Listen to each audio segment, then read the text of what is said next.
We are very proud and have the pleasure to welcome Professor Carlo Masala today as a guest speaker. Professor Masala is a renowned political scientist and professor for international politics at the university.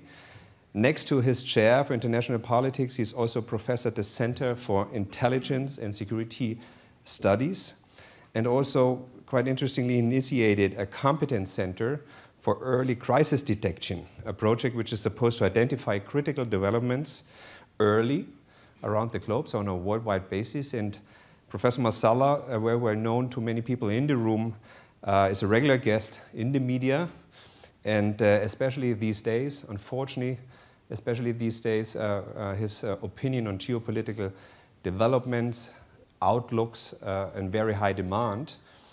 And against that background, we are very excited to have him as a speaker, and also for a short Q&A thereafter. And he's just getting ready. So, fantastic. Yeah, please. So just on time. Great. Hello. Welcome. Hello. Over to you. It's my turn? Okay.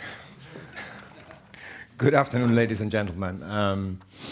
Just came in, heard my introduction, and now I feel a bit like the seventh husband of Elizabeth Taylor. So I know what is expected from me, but I have no idea whether I can live up to the expectations. I'm asked to give a short talk to you, around 30 minutes, and I need my watch because I'm a born Italian, so I tend to talk long. About current geopolitical events and what probably is to be expected in international politics and international relations in the, let's say, next 10 years.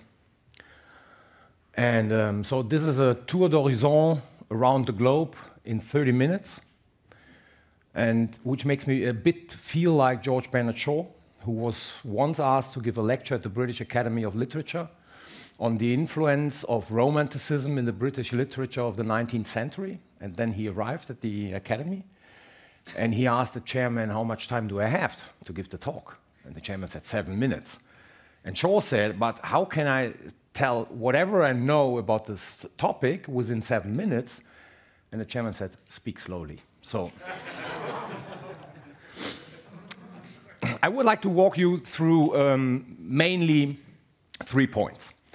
So what are we observing right now? I mean, if you switch on the TV channel, if you read a newspaper, the feeling is that there are crises everywhere, and they're popping up. I mean, basically, one collaborator of mine said, every month we have a century event since a couple of months in the world. So the question is, what are we observing? And then secondly, from this point on, I would like to present to you my thoughts on the question, what are we expecting in the next 10 years? I divide this in 2 levels. What are we expecting in terms of the relationship between the European Union or the Europeans and the Americans with regard to Russia? And then secondly, what do I expect on a broader global scale with regard to the relations between the US and China?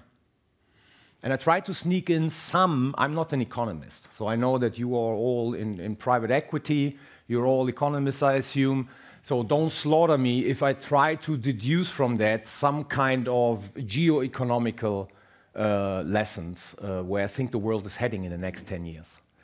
10 years I use as a framework, not because, as you heard, I have an institute for foresight, so I don't have the crystal ball here in Munich, but 10 years is the time frame, because if you look at the Russian constitution, Putin can stay president until 35.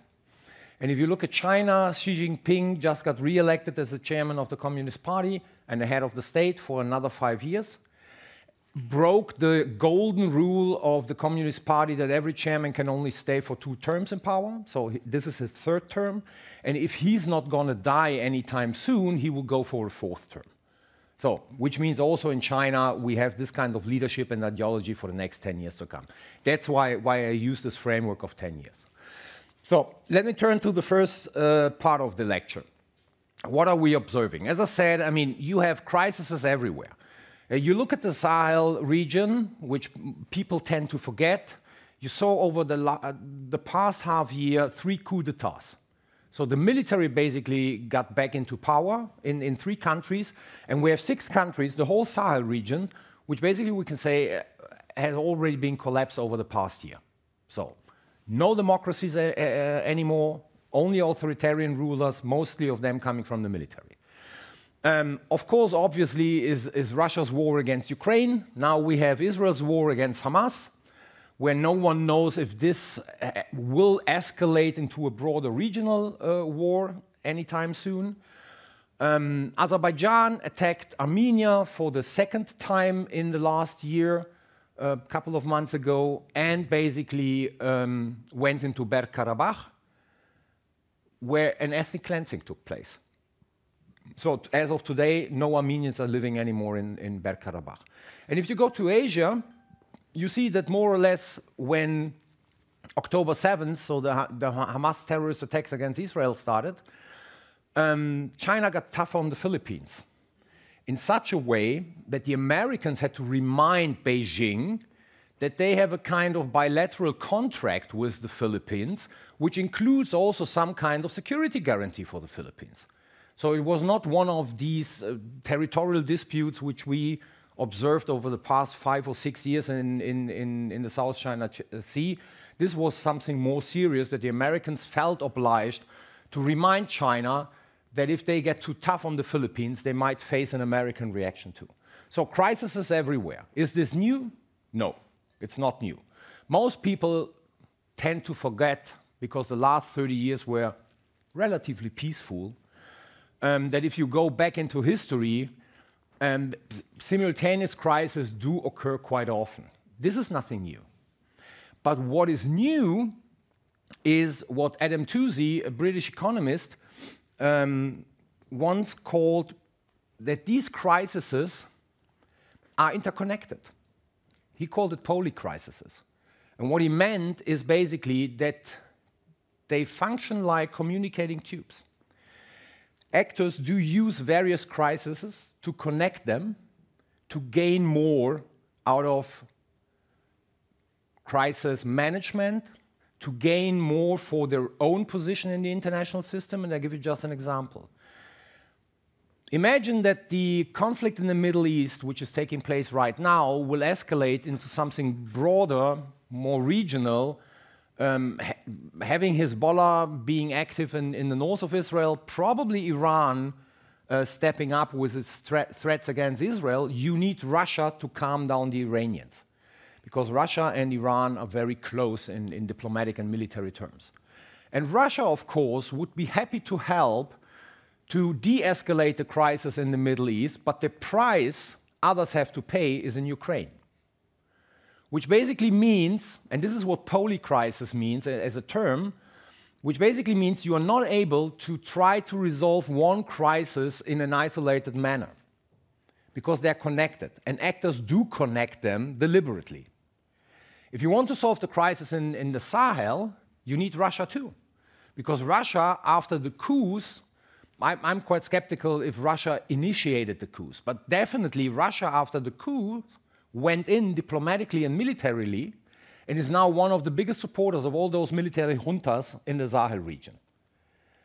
And we know that in authoritarian countries, especially in the so-called third world, the tendency for migration is very big.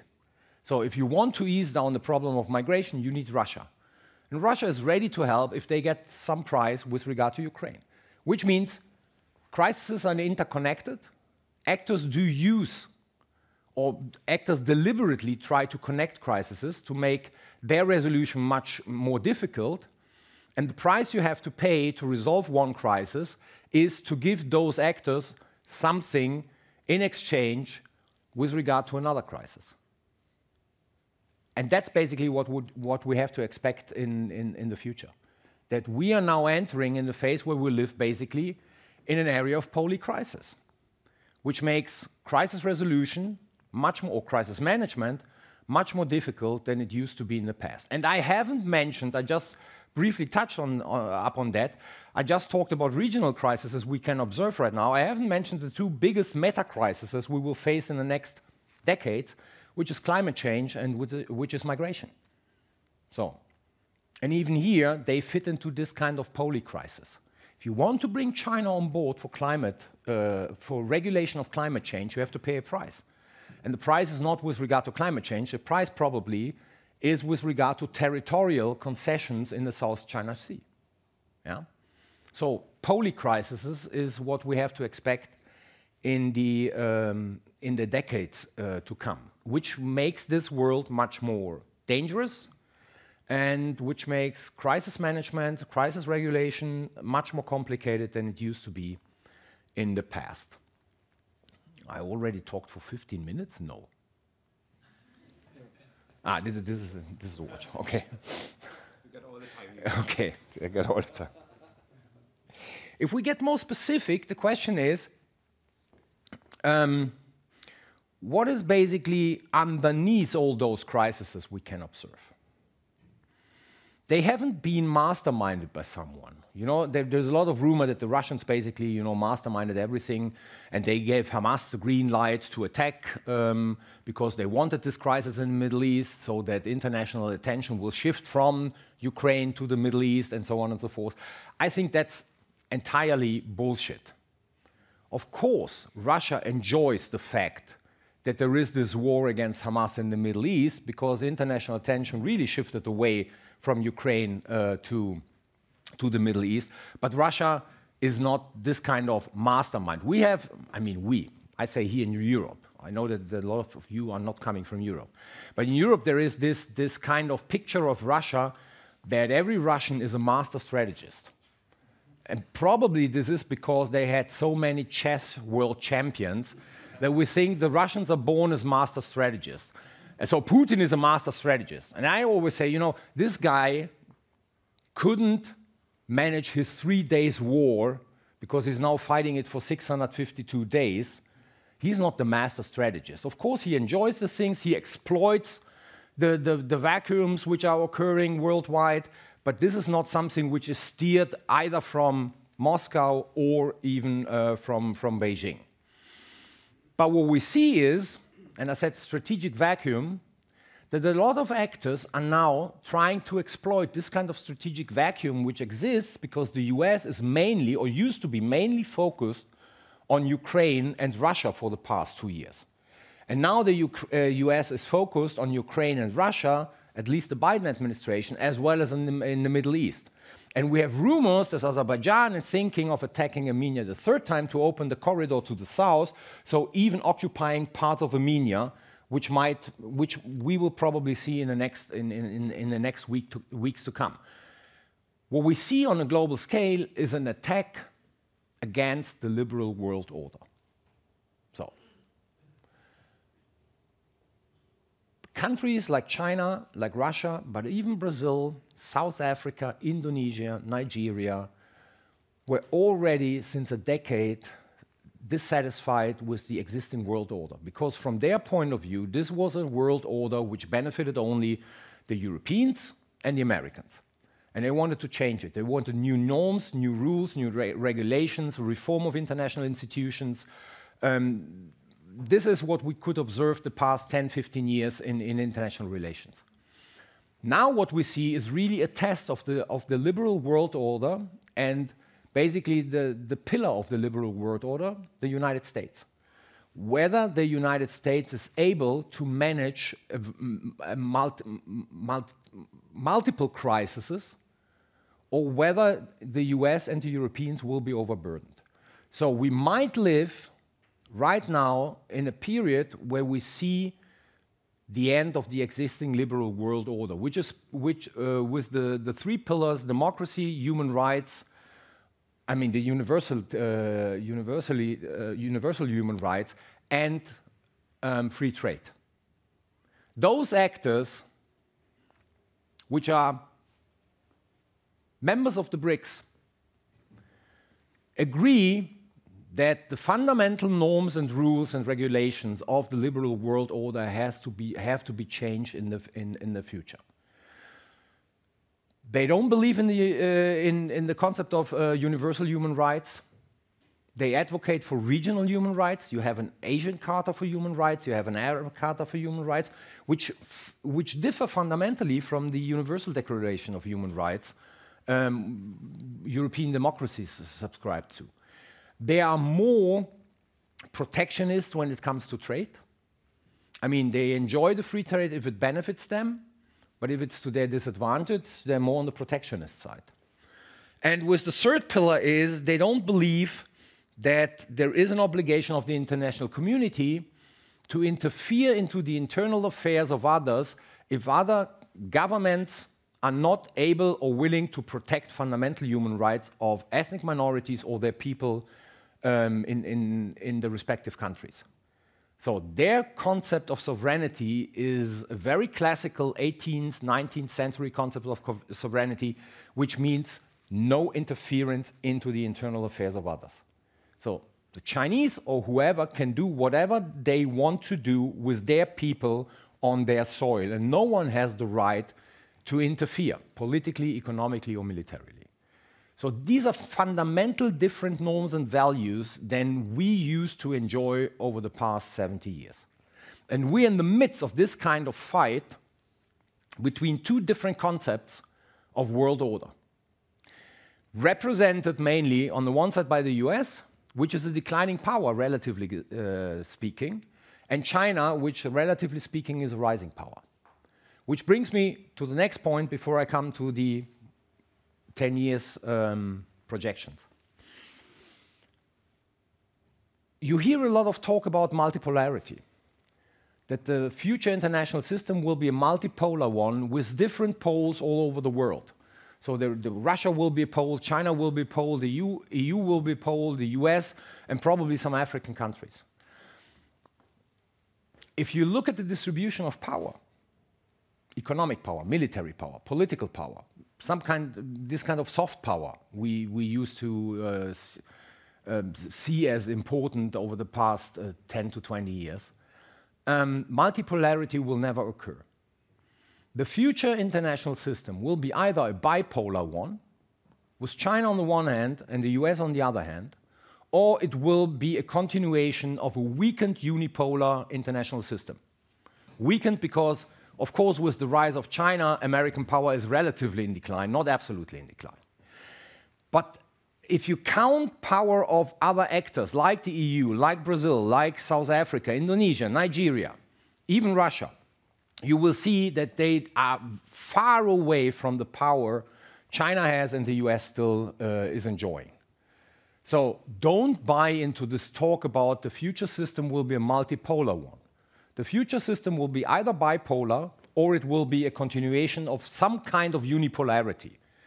This is very important to know because, according to me, whenever you see communiques in the realm of the BRICS and they talk about multipolarity, this is, of course, a Chinese strategy to keep the other countries within the BRICS, because no one wants to subscribe to a Chinese vision of the international system, which is a bipolar one. Yeah? And even the German government, who talks about multipolarity, I think this is tactically driven because they want to keep the diplomatic connections to all these kind of emerging markets, let's put it this way, in Latin America, in Africa, or in Asia. But if you look in a very realpolitik way, it's either bipolarity or the continuation of some kind of weakened American unipolarity. This is the future international system. So what is going to be to expected in concrete terms if you look at two regions, the European region and Asia? I think in Europe it's quite clear we are already in the midst of a new Cold War with Russia. And this Cold War will continue for the foreseeable future. It will continue as long as there is a Russian elite which has some kind of neo-imperial ambitions, which want basically to extend and enlarge Russia's influence beyond its own borders. What we see in Ukraine, but you have the claims for the Baltic states, you have the threats against Moldova, you have the threats against Georgia. So as long as this group will stay in power in Russia, Europe and the US will be in a kind of new Cold War with Russia. New because it's not like the old Cold War, which was mainly characterized by arms races and the question who has more nukes, who has more launchers, who has more tanks. Military stuff will play a role, but it's much broader. We will basically cut, as we are right now in, diplomatic, economic, political relations, civil society relations, cultural relations with Russia for the foreseeable future, as long as this regime is a regime with a neo-imperial agenda. Which basically means whoever thinks, and this is when I talk to German companies or European companies, who quite often say, yeah, this was Russia's aggression against Ukraine is bad, is really bad. And I understand that we have to basically, we had to withdraw from the Russian market, but once this war is over, after 2 or 3 years, probably we can go back in. And I tell them, forget it. I mean, you won't go back into this Russian market because we will enter this kind of new Cold War. And one thing is that we will try our utmost to prevent a future Russia rise against. Therefore, we will uphold the sanctions, especially in the realm of high technology, because this will weaken Russia over a long term. And our interest is to have this kind of weak Russia. Yeah? That Russia doesn't turn into a military threat for its neighbors in the foreseeable future once again. And therefore, we are already in this kind of Cold War, and we will continue to have this Cold War. There are two things you have to expect, probably. If you invite me, let's say in 7 years from now, once again, to one of your meetings, we will probably talk about a Russia which is still, in terms of landmass, the biggest European country, but much smaller than it is today. Because what we saw from the Prigozhin immunity is how weak Russia internally is, how fragile the whole system is. And Russia's deal, I mean, the deal to uphold the federation was always that the center gives money to the periphery so that they had some kind of money for internal development. And the deal was that the periphery doesn't mess with politics at the center. And Russia had, before the 24th of February, a GDP which was close to the GDP of Spain. So 134 million people, GDP of Spain, versus Spain with, I think, 64 million people. Yeah? Russia won't have a GDP of Spain in the foreseeable future. So the center will have less money to distribute to the periphery, and this will basically kick off some tendencies in the so-called semi-autonomous or autonomous regions to basically become independent from the center. But differently to Russia, to the collapse of the Soviet Union in 1991, we should not expect that this will go as peaceful as the collapse and demise of the Soviet Union did in 1991. It might be a very violent development where the center tries to keep those provinces and regions within the federation by the use of force. Yeah? Secondly, we observe right now that due to Russia's weakness, Caucasus and Central Asia, which used to be some kind of backyard of Russia,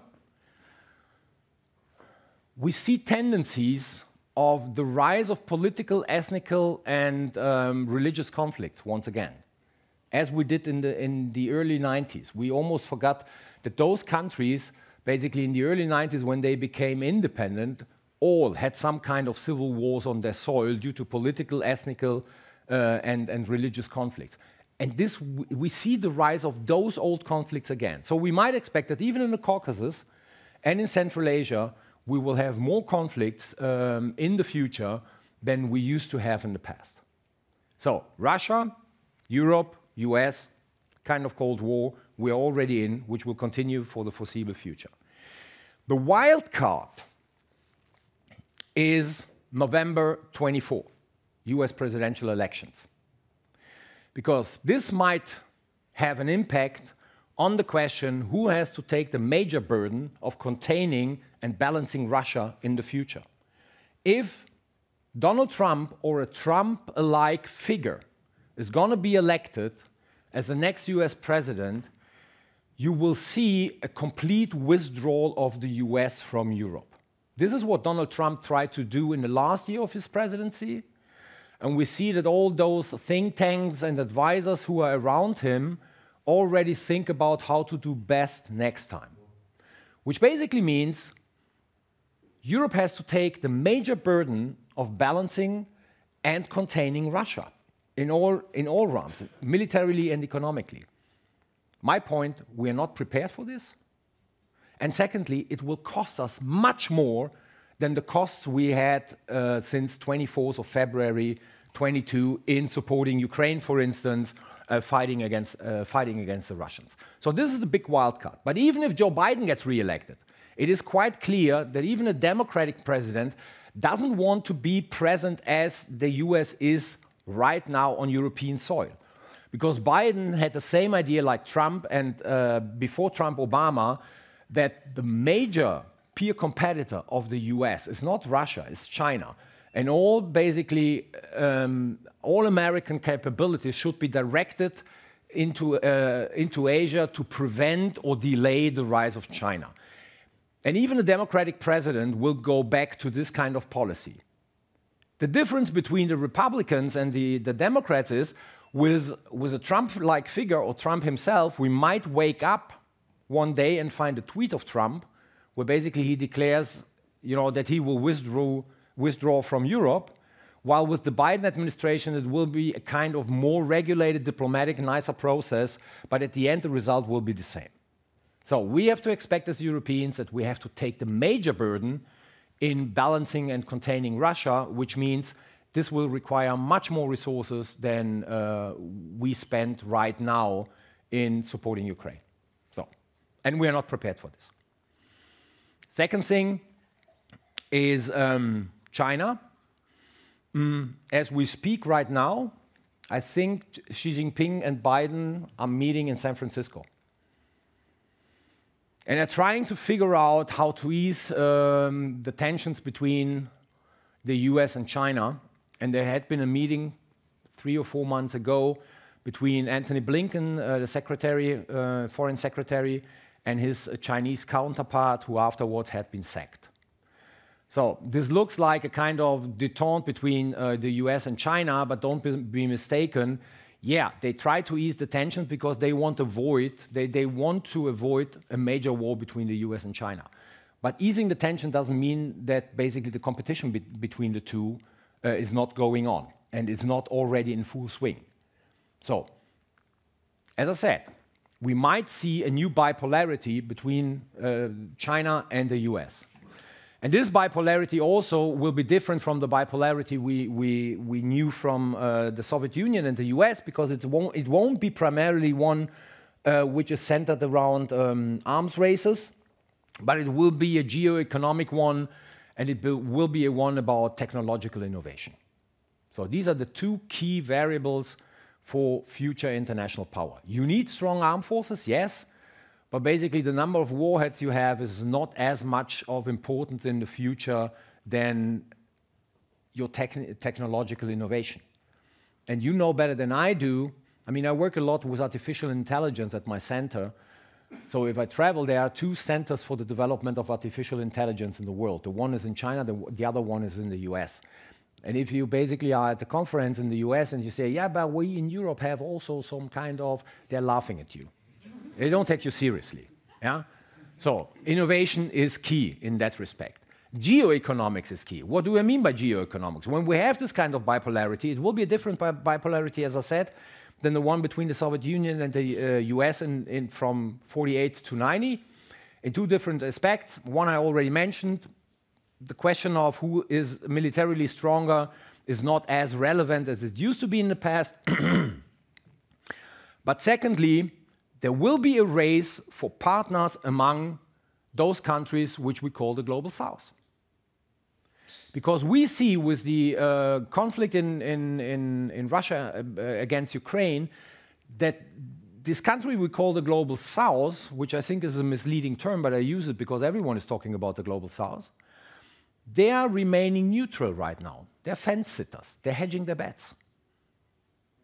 they don't side with the US, they don't side with Russia, because they don't know how this will play out. So they want to see who at the end is the winner, and we will sideline with the winner rather than with the loser. And right now, basically, they are like a bride where two young men are basically competing for their attention. And they enjoy, of course, the advantage of, let's say, the West, who is running to these countries. I mean, Brazil, South Africa, Nigeria, in order to have economic cooperation, political cooperation, in order to get them more closer to us. And if you look where Lavrov basically spent the first 4 months of the war, he was traveling more in Latin America and Africa than anywhere else, for exactly the same reasons. Bringing those countries closer to the Russians and closer to the Chinese. So these kind of swing states, as I call them, they will be incremental for the future international order.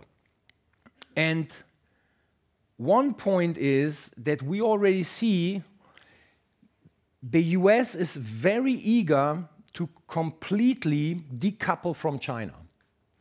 We Europeans can't decouple from China because we're too dependent on China. So we try this strategy of de-risking, reducing the dependency from China. But for de-risking, you need new markets. So where do you gonna sell your stuff as a car producer if basically the Chinese market is not the only market anymore in the future? Of course, you need these kind of markets like India, you need Nigeria, where there is a middle class, countries who have around 100 million inhabitants and so on and so forth, with a middle class. And so the run for opening these kind of markets for European producers is enormous right now, is enormous. Why is it so important? Because we realized during the pandemic, and we're still suffering from that right now, how dependent we are from global supply chains, which are coming mainly from Asia. So one of the examples, those of you who are not coming from Europe, probably don't know this, and the Europeans, I excuse myself for boring you out, but if during the pandemic, 2 regions in India had been hit by COVID, the way Wuhan or the New Delhi was hit by COVID, and the Indians would have taken measures to close down these 2 regions, antibiotics would have been not available in Europe after 3 days. Because we completely outsourced in the 90s and in the 2000s the production of antibiotics to India. Which basically means people would have died here in Europe from things, I don't know when antibiotics were invented, but the last time probably in 1905 or something like that. Yeah? So we became, due to globalization, so dependent on the global supply chain that whenever they are disturbed, we have a massive problem here in certain areas.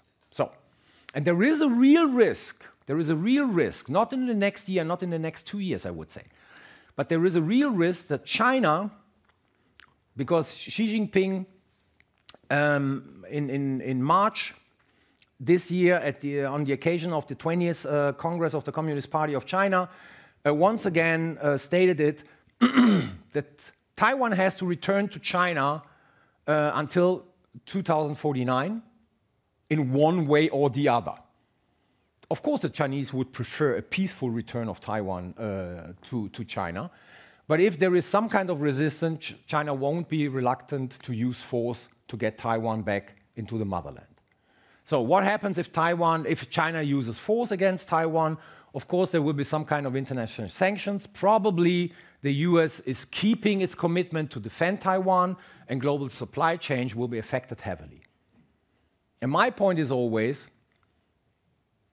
if we have this kind of conflict with China, the consequences for the Europeans will be much more heavier and difficult than what we used to have with the Russians. So basically, the substitution from Russian gas to other importers of gas will look then in retrospect like a kindergarten game. Because if China shuts down the supply chain, lights are going out here in the core industry of Europe. So therefore, there is this tendency of de-risking, of building more regional supply changes, which are more robust than the global supply changes. And we tend to forget, as Europeans, that even China wants to become independent from Western technology. Also, 20th Party Congress of the Communist Party of China in March, Xi Jinping declared in 10 strategic sectors that China has to become independent from Western technology. That means we're talking a lot about whether it's possible or not, or wise or not to decouple from China. The Chinese are going to decouple from us in the foreseeable future. So therefore, the whole talk we have is completely nonsense, because the Chinese will go this way. And in a couple of years, the Chinese will basically try to become independent in 10 strategic sectors from Western technology. So what does it mean? It means that the future international system is going to be probably a bipolar one, will be characterized by much more inner block trade than inter-block trade. We're already entering a kind of period which I called, I don't like the term, but I have no better term available at hand. We're entering a period which is some kind of deglobalization.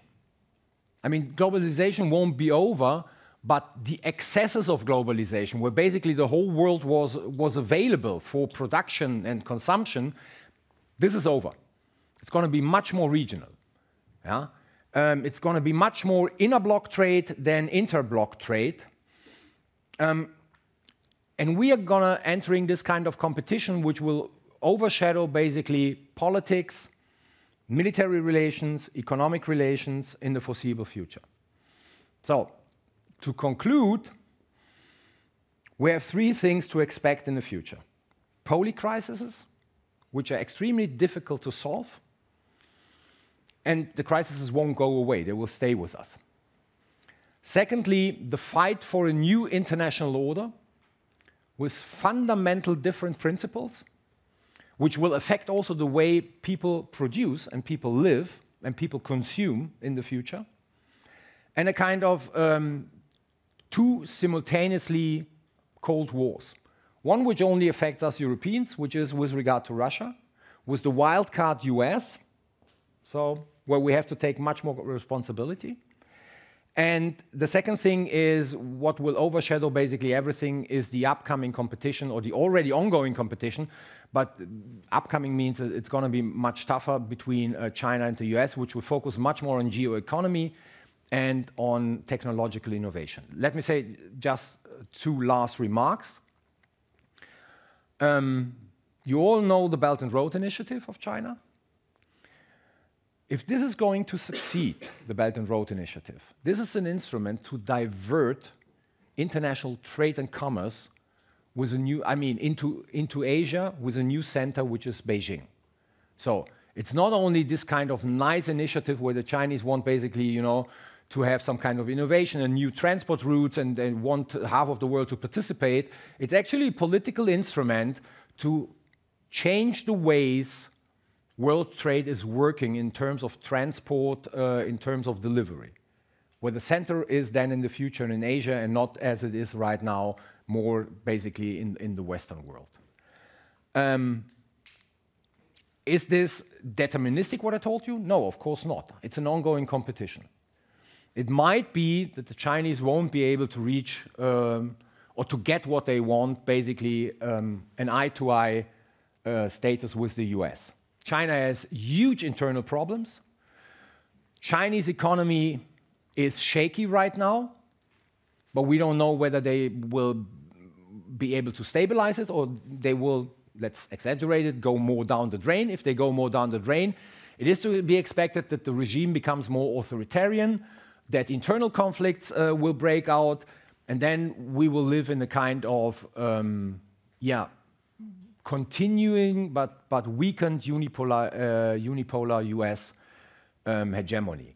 But this is an open thing, but I wanted to raise your awareness that we are in the midst of a fight for a new world order. It's much more than conflicts which do arise in the Middle East or somewhere else, or between Russia and Ukraine. It is actually the transition, the potential transition from one world order we used to know to another one where we don't know exactly how this will play out in the future. I hope I didn't bore you out. Thank you very much for your attention.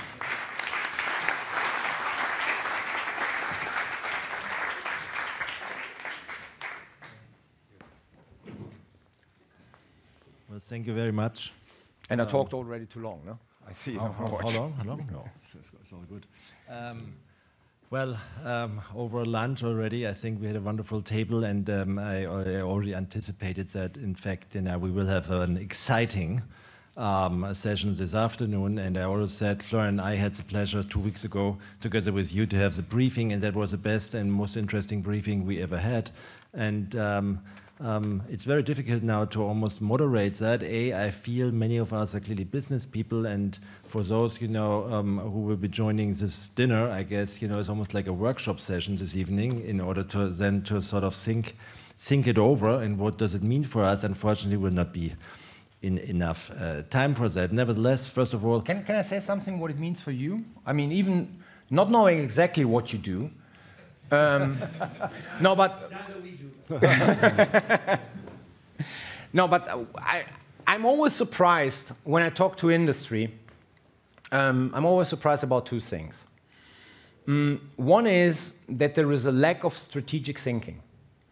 So a lot of companies are very much, and I know this because it all changed 10, 15 years ago, but they're almost exclusively focused on the next 3 or 4 months, on the revenues of their shareholders.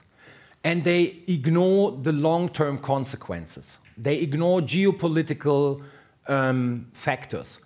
Where I'm always surprised, because I think, if you have an idea what might happen in the next 3 or 4 years, you can adjust to that.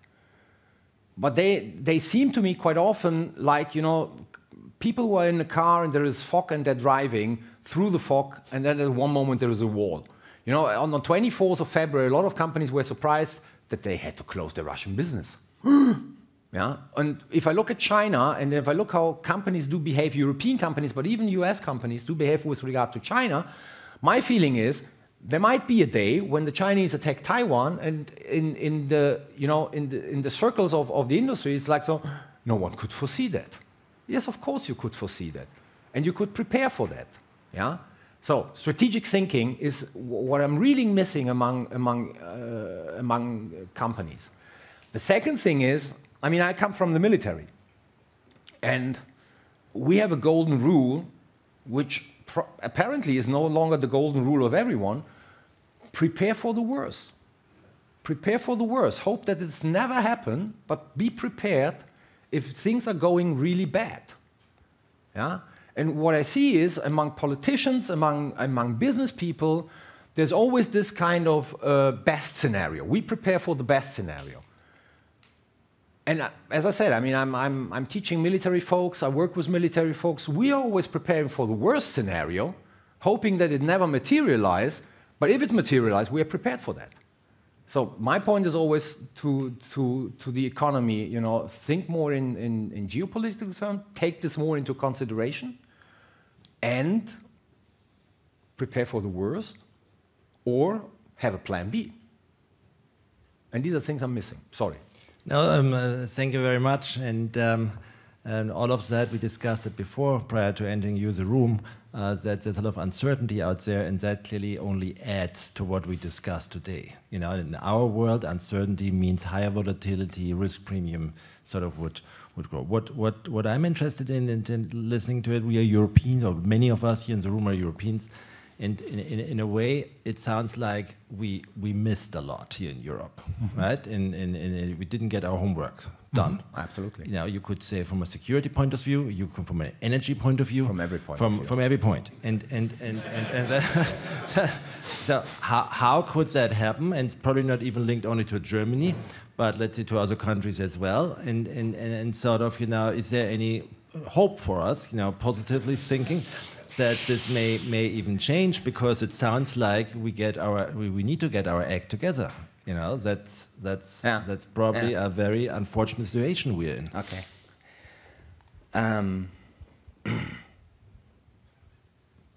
At the end of 22, I gave an interview to one of the Germany's leading newspapers, and the end of the interview was that the journalist, female one, she said, "But these are not good news." And I said, "If you want to have good news, call someone else." And they printed it. So, no, the point is the following. Yes, we were totally unprepared, and we are still unprepared. For two reasons. First of all, we too long trusted and enjoyed actually the US hegemon, yeah, who basically would provide our security, would provide the freedom of navigation, freedom of transport routes worldwide. So we could basically focus on the economic gains, but we didn't have to contribute to securing the ways where we basically export and we import. And now we are faced with a situation where, therefore, US elections, where it might be that the US hegemon says, you know, it was a nice time with you, but from next month onwards, we try without you. And this was foreseeable, but we were not prepared. Why? There is this sentence which makes a lot of sense, not only in domestic politics, but also in international relations. There is no glory in prevention. Why should I basically prepare for something which might materialize in a couple of years from now? I enjoy what I have right now. And we were focused very much on the short-term gains, not only in politics and in security, but also in economics. Still, there is this idea in certain European circles that, of course, globalization will continue. I mean, the world is changing, but globalization will continue. So it is like, you know, those of you who have children know that there is a time when they are small and they put their hands on their face. They can't see, but they think that no one else can see them too. Yeah? And this is more or less the way we Europeans do business and politics. Yeah? And now we are faced to wake up, and you see in this phase, we have no common perception of the world. I mean, there are those countries who think that China might become one of the biggest problems in the future, and there are those countries who think, well, you can manage to deal with the dragon. Yeah? So there is this idea in certain European circles that Europe, I mean, if I'm right, and we have this upcoming bipolarity, that Europe can stay neutral. It doesn't have to sideline neither with the US nor with the Chinese. Do its business with both sides of them. And I'm thinking always, look, you have 800-pound gorillas, yeah? The US and China. And Europe is some kind of 150-pound monkey. You can't stay neutral. You can't stay neutral. You have basically to make clear that you subscribe to, I would say, that you subscribe to the basic perception of the US with regard to China. We will have a lot of difficulties then with the US when it comes to trade issues and so on and so forth, but we are used to that. This was the same thing with the Soviet Union. And what we think, due to the fact that a lot of people think that globalization will continue, what I am missing, but I'm not an economist, you know. I grew up in a Europe, basically, where in the midst of the 80s, MP3 was invented in Germany. And who made the economic gains? The Japanese. They made a fortune out of this, you know, invention of MP3.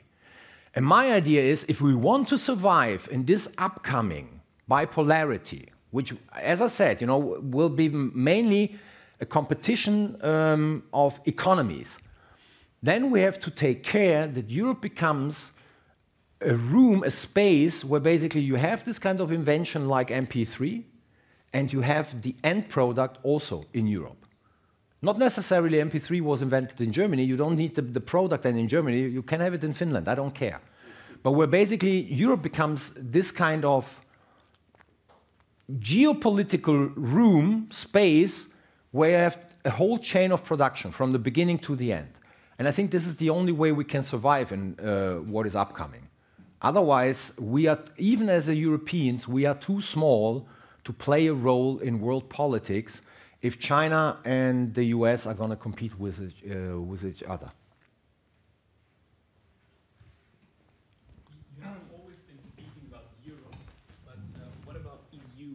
as a... Well, when I say Europe, I mean, you're absolutely right. I meant the EU. I meant the European Union when I said Europe. Okay, do you think the EU is going to survive as it is, if all of that happens that you mentioned? Well, I think if I look at the EU, and I'm asking myself, now we have 30 members? No, 29. Probably in the future 30 or 31. And I think what is the common interest of all 30 EU members? It's the common market. And besides that, there are a lot of, there are groups with different interests. And I think what the European Union should do, or the member states should do, because it's already in the treaties, yeah? It should focus more on concepts like géométrie variable. Means those states who are ready and willing and capable, yeah, to go ahead can do this without others who have no interest stopping them, blocking them. If we still keep the system in most of the policy areas where you can just go advance if everyone agrees, yeah? We will always have the least common denominator, we will always be too late, and it won't be enough to basically have a global influence. So everyone is talking about the EU needs to have a robust foreign policy role. As long as you have to, as long as 30 members do have to agree on foreign policy, the EU will never have a robust foreign policy role. So allow those 6, 7, 8 who agree on certain issues to go ahead. The others can later on join, but if you don't introduce this concept of géométrie variable or core Europe or however you want to call it, but it's in the treaties, Europe won't be any important player besides its internal market in the future. And I think that's where I think then Europe will really go down the drain.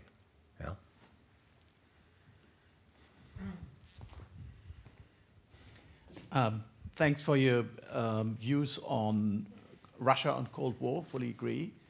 Do you envisage a similar Cold War with China without them invading Taiwan?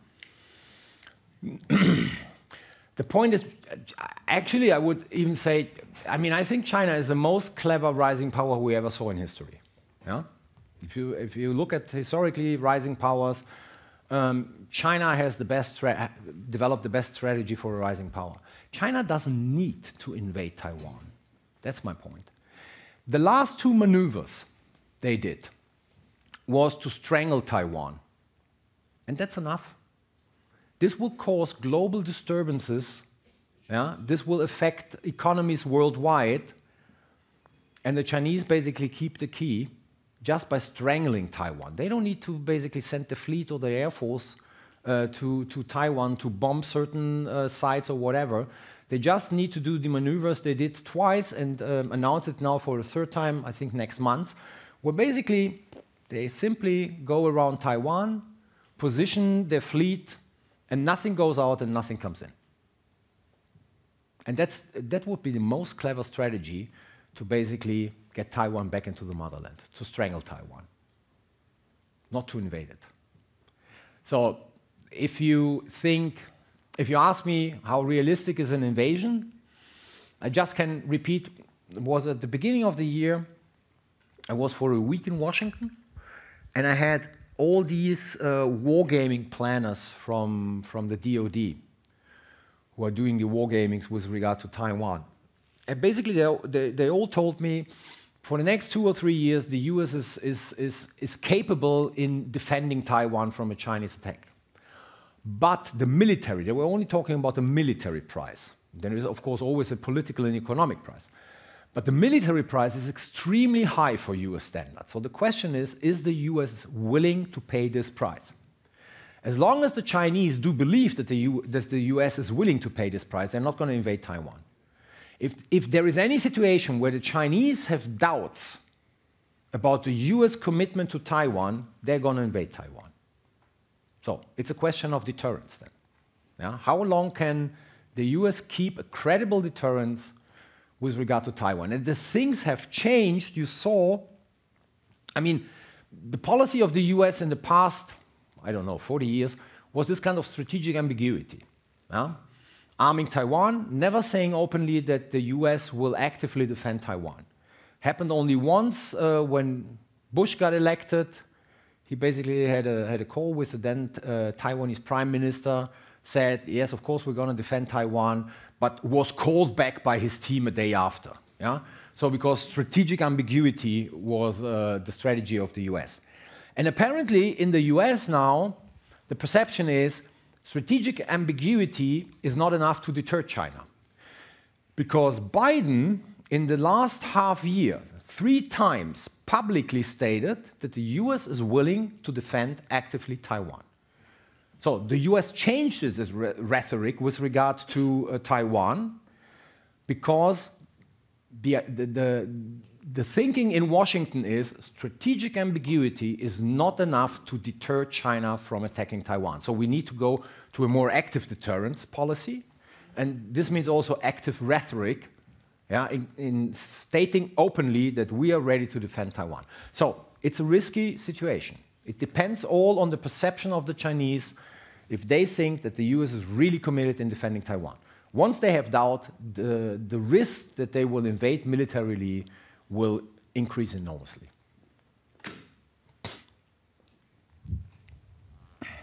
Maybe one more question. Thank you very much for the Thank you very much for the super insightful speech, first of all. You correctly said that the liberal world order has essentially come under attack. How would you recommend the liberal world order to defend itself? Is it mainly revolving around building up military capabilities to deter authoritarian powers? No, it's part, yeah, it's part. I mean, right now it is essential that Russia doesn't succeed in Ukraine. If Russia succeeds in Ukraine, this will be a signal worldwide to other powers. Yeah? So that the collective West is not able to defeat Russia. Yeah? And Russia, among these kind of global regional powers, however you call it, is one of the weakest ones, but has nuclear weapons. So the message is basically, if you have nuclear weapons, the West is chickening out. Yeah? So the West is not able, and this is really a problem, this is a problem for the liberal world order, the West is not able to basically sustain a certain policy over years. So we are very good in short-term conflict management. But you see now, we are now in what? It's 19 months since Russia invaded Ukraine.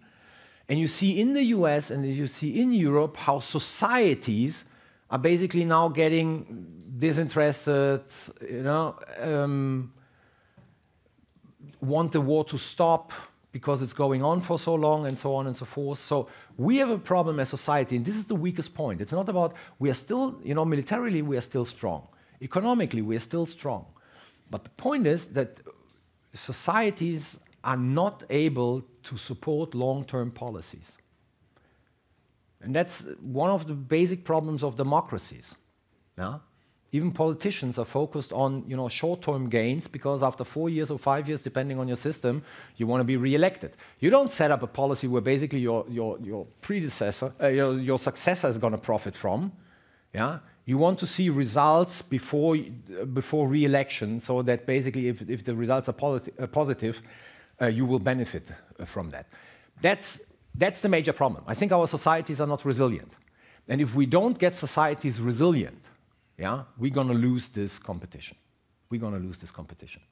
Because we have rivals, enemies, foes, call them whatever you want, who don't need to pay that much attention to societies as we democracies do have.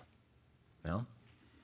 And if we don't have societies who basically see the need to defend the way we live, to defend democracies.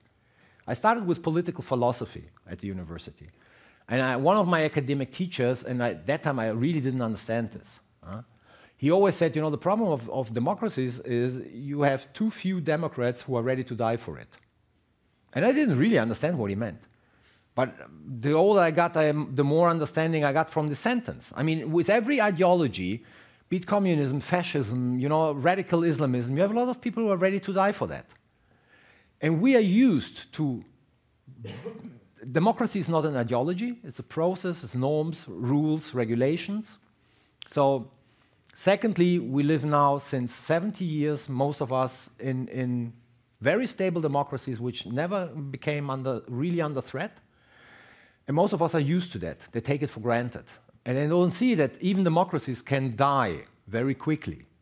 So there are not enough Democrats who are really willing to defend. I don't say you have to die for democracy, but to defend democracies, because we take it for granted. If we don't change that and make our societies resilient, more resilient, I think we're going to lose in the long run. So we are the key. It's not about, you know, military, economic, whatever, because all these instruments of national powers, they need to be financed. And you have societies who say, an increase in defense budget? Are you nuts? Yeah? Or this kind of economic policy, which basically is much more focused to keep someone down, somewhere, you know, out, and not investing in our societies. Are you nuts? You will lose elections, so no one is willing to do that. I hope I could make my point clear. Well, thank you very much. I think we are on time. Had been, you know, a terrific presentation. All of us have learned a lot, and I'm sure over dinner it will be a super interesting conversation about so many topics. I'm not sure we're going to solve it this night, no. And yeah, I think we even have a little present for you. Kind of a pre-Christmas. Thank you very much. Thank you very much.